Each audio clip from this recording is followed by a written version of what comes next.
权，我们常讲中国在这个春节的时候，哇，玩嗨翻天了，到处去那里玩。他们去哪里？去三亚。结果我没想到这画面出来之后，大家都在讨论。原本在海滩上面不想上班，海浪一来，小心一点。我心里想，三亚有什么好小心？不是很美吗？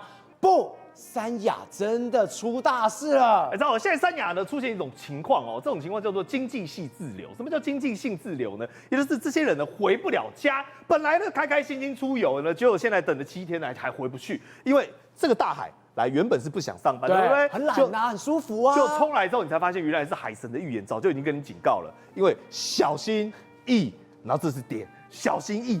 点，各地看谁里啊，求新美哦，小心一点。那为什么会出现这种状况？因为原本哦去到三亚，他们去有一个很重要的理由。三亚呢，我原本中国人是不是喜欢出国玩？但现在日本不能去嘛，对不对？韩国人又嫌弃他们嘛，那其他国家又太远太贵了嘛，所以呢，他们为了要体验出国的感觉，但是呢又想要度假，所以呢就把所有人的目光都放到三亚这边去，它变成一个穷游圣地。你如果精打细算坐船哦，然后坐什么开车之类的，搞不好呢我们讲的1、2千块，甚至我们讲的这大概就是零头3、4千，便宜的啦。就可以搞定机票的问题，也就是航程的问题。结果没有想到，他们真的花了3000块去玩，然后玩了之后呢，原本开开心心想要回家，结果呢一打开网站上，发现哇，唰塞回不去了。来，这是机票哈，原本一张大概1000块而已。对，你现在看哦，这是什么？人民币11450块，所以台币快5万，4、5万块。对，我都可以飞日本来回了。对，而且我是来回哦，还是旺季啊。对，我要看棒球也不用这么贵。我去一个三亚，这样花5万块回哦。所以你知道他们全部都傻住了。你知道傻住在哪里吗？因为这是你看了哈，机场的样子。原本呢，成功买到机票的这个中国人想说，我至少呢，我是提前买这个来回班机，我没有那么坑哦，不会被他坑到。问题是，光是机场的塞爆，甚至要去到机场的也塞爆，这人也太多了吧？对，那我问你知道为什么会塞这么多吗？因为大家想的都一样，没地方去又没钱，我们又想出国，就只能跑到三亚去玩。甚至有一个更惨的案例，这个人是没有订回程的机票的。他说我一家5口，对不对？来到三亚，我觉得很正常，谁会一个人出去三亚玩？玩了几天之后，打算要回欧罗巴贼，结果没有想到呢。打开机票19570元，5张票就是97850人民币，将近台币50万。我说我一下就懵了，来的时候好好的，回不去了，飞机这条路基本上堵死了。但是这个家伙很聪明，他会动脑筋。那既然不搭飞机，我干嘛呢？我坐高铁，结果呢，高铁的票根本买不到，想都不用想。好，那我再退而求其次，我搭汽车，结果呢，汽车呢到欧罗巴贼也没有。如果打车的话呢？14770元，这价格也是偏高，思路不通。有啊，帮我想想，怎么样才能在初期的时候回到家里面去？所以这家伙真的是回不去了。那我问你，赵了，你觉得只有这个人吗？不是哦，因为很多人还帮他想另外一个路径，我们搭船，对不对？搭船最便宜的吧？来，你看，这是从他们的红的一路要到港口，一路塞，三塞。开玩笑，我们刚刚看到画面是什么？大马路上的车子也太多了，这个900公尺都在这里，900公尺塞了35分钟。我要回去，跟他说，感觉全世界人都在过海关了哦，全部都在等着要去港口做海关。然后你知道吗？他们的船上哦，离谱到什么地步？你不要讲客舱好不好？全部人都在甲板上，因为这些车子最后都会化作人流。对，化作人流上船之后呢，全部塞满甲板，甚至有人哦席地而坐，来就是把自己的行李。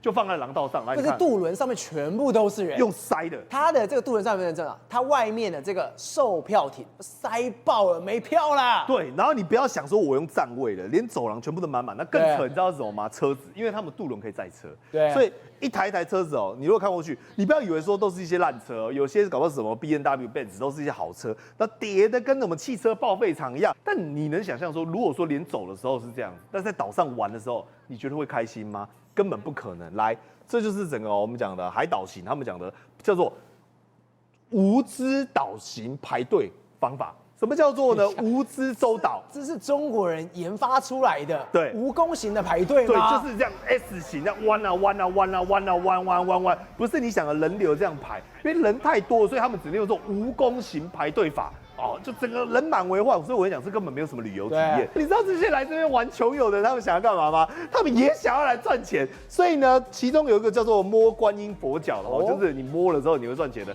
连观音佛脚，摸不用钱吧，摸一下就走了嘛，对不对？也在排队。就你现在看到这个，然后又是刚才讲的蜈蚣型排队，而且这种是什么？商家很可恶。本来大家以为说三亚物价算便宜，他说我被三亚坑了。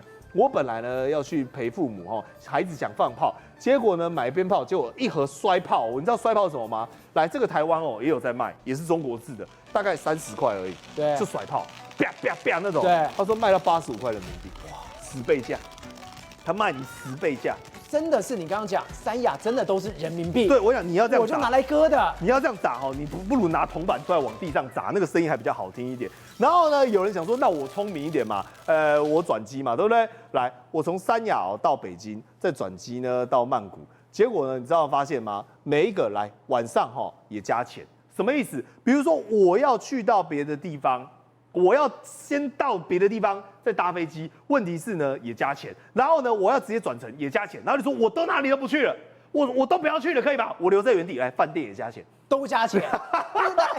三亚根本就是去割人韭菜的，本来就是很穷，就去了之后呢又被当韭菜，那韭菜要回来了有家也归不得，所以对他们讲这根本就是一个恶性循环，因为经济不好的状况下呢，变成是我坑你，你坑我，最后人人都是韭菜，人人都在互割。建明哥，我们刚刚看到什么？三亚人也太多了。结果日本现在人有非常多的地方，在哪里？竟然在他们的动物园里面。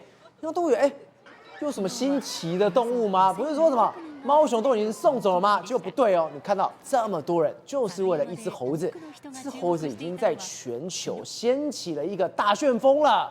别小看这只猴子，你看到这只猴子拖着一个东西，后面那个东西到底是什么呢？其实现在是成为它的代理妈妈。对，这是一只红毛猩猩的绒毛玩偶。那你看到这个绒毛玩偶跟这个一只小只的日本小猕猴在一起会画面看着觉得好萌好可爱。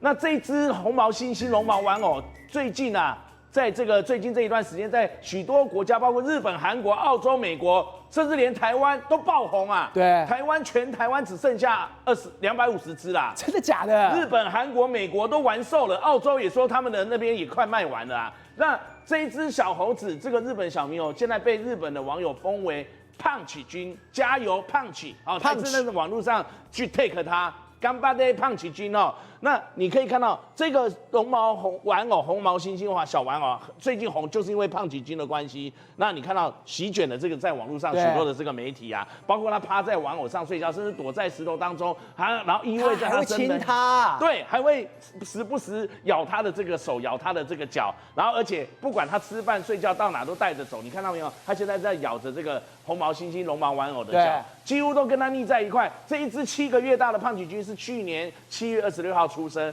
他背后有一段这个让人家很心疼的故事。对，就是因为当时他的猴妈妈在把他这个生出来之后呢，因为暑假天气热的时候出生嘛，自己都没有办法照顾产后的自己，所以后来竟然就弃养他了。弃养他之后呢，你要知道，在日本专家说日本的这个猕猴，它的在这个算是母系阶级非常严格的社会。如果猴子刚生出来没有妈妈带着的话，就会像这样子，它就会缺乏母爱。而且金明哥为什么它会这么红？你可以看到就是因为这一支画面出来之后，它被其他人有没有？你看到没有？那个年纪比较那个体型比他大也比较年长的猴子，一直拖着他转圈圈。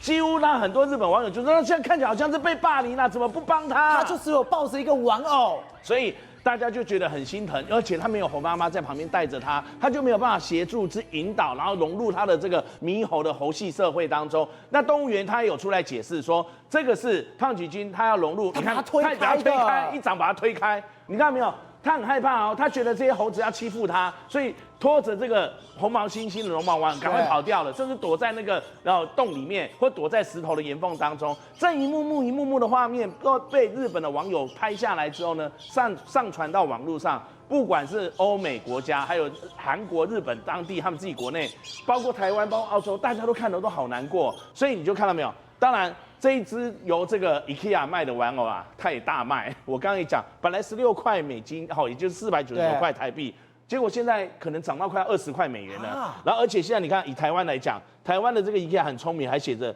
胖起君的妈妈。他也跟上这个，对，而且不只是他，连其他的行业真的是写妈妈哦。来，你看到这一句，你看到真的没在开玩胖的妈妈笑。，然后而且呢，你看到没有？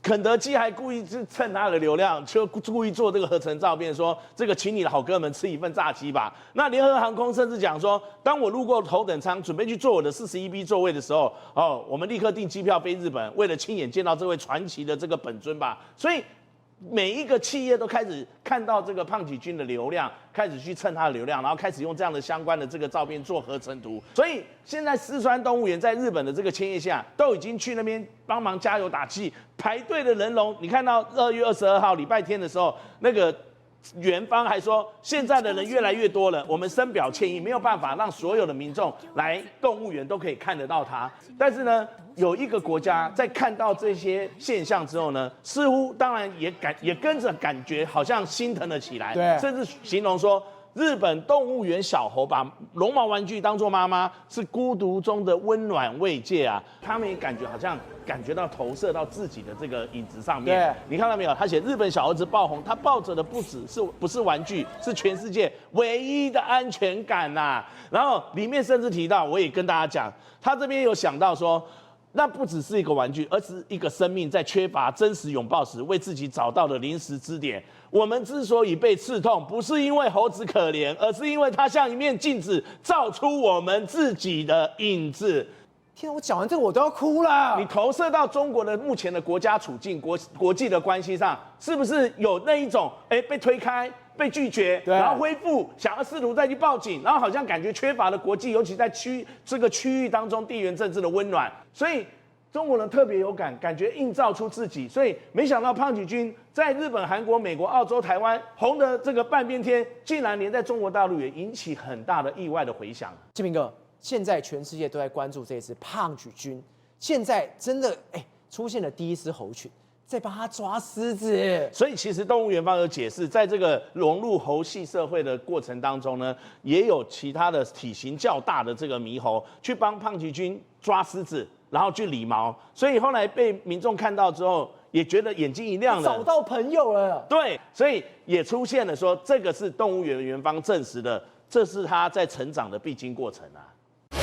宏观取材，厘清真相，犀利精准，深入剖析，时刻掌握关键，新闻时事不漏接。老时段，新气象，我是钟浩和，关键时刻2.0，全新出击。